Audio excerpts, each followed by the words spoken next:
যেদিন জন্মেছি সেদিনও একাই ছিলাম।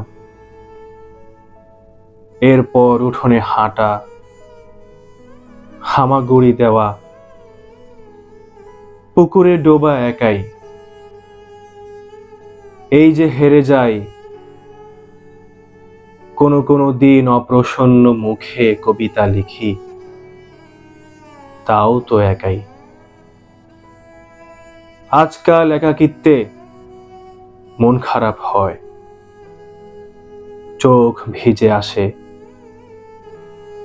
রিজু পাতারা কাঁপতে গেলেই বলি, তোমরা কাঁদছো?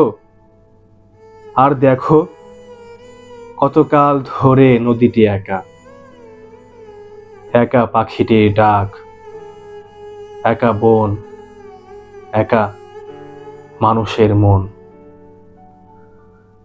তাই এখন প্রতিটি সকাল ও সন্ধ্যায় একাকে ডাকি আর বলি, তোমারও মন খারাপ হলে আমার কাছে চলে এসো একা।